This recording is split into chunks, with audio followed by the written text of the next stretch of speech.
महाशिवरात्रीनिमित्त सनातन संस्थेच्या वतीने सोलापूर शहरात विविध ठिकाणी सात्विक उत्पादने व ग्रंथ प्रदर्शनाचं आयोजन करण्यात आलं होतं। अक्कलकोट रस्त्यावरील वीर तपस्वी प्रशाला, कन्ना चौकातील श्री रेवणसिद्धेश्वर मंदिर, चौपाटीतील श्री मल्लिकार्जुन मंदिर येथे हे प्रदर्शन लावण्यात आले होते। महाशिवरात्रीनिमित्त मंदिरात दर्शनात येणाऱ्या भाविकांना सात्विक उत्पादने उपलब्ध व्हावीत, तसेच राष्ट्रधर्म यासारख्या विषयावरील ग्रंथांचा लाभ व्हावा या उद्देशाने हे प्रदर्शन लावण्यात आले होते।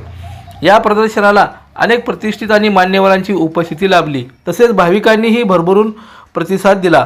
सोलापुरात एकूण 16 ठिकाणी असे प्रदर्शन लावण्यात आले होते। या ग्रंथ प्रदर्शनाचे उद्घाटन मल्लिकार्जुन मंदिर येथे आमदार विजयकुमार देशमुख आणि महापौर विनायक कोंड्याल यांच्या हस्ते श्रीफळ वाढवून करण्यात आले, तर रेवणसिद्धेश्वर मंदिर येथे उपमहापौर ज्ञानेश्वरी देवकर यांच्या हस्ते प्रदर्शनाचं उद्घाटन झालं। सनातन संस्थेकडून आज महाशिवरात्री निमित्त रेवणसिद्धेश्वर महादेवाच्या मंदिरात एक स्टॉल लावलेला आहे। यावर्षी कसं अनुभवायला येते की शिवाविषयीच्या शास्त्रीय माहितीविषयी खूप विचारणा आहेत समाजातून। म्हणजे शिवाला पांढरं फुल का वाहतात, किंवा शिवाला बेल का वाहतात, शिवाला हळदी कुंकू का लावत नाहीत, किंवा शिवाला अर्धप्रदक्षिणा का घालतात।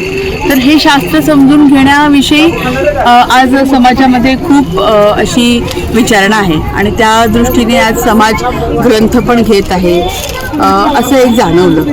तर आमच्याकडून सनातन संस्थेतर्फेकडून तुम्हाला सर्वांना महाशिवरात्रीच्या खूप खूप शुभेच्छा आणि खूप खूप नमस्कार। दर्शन मराठी चॅनलला सबस्क्राईब करा, बेल बटनला क्लिक करा व लाईक करायला विसरू नका।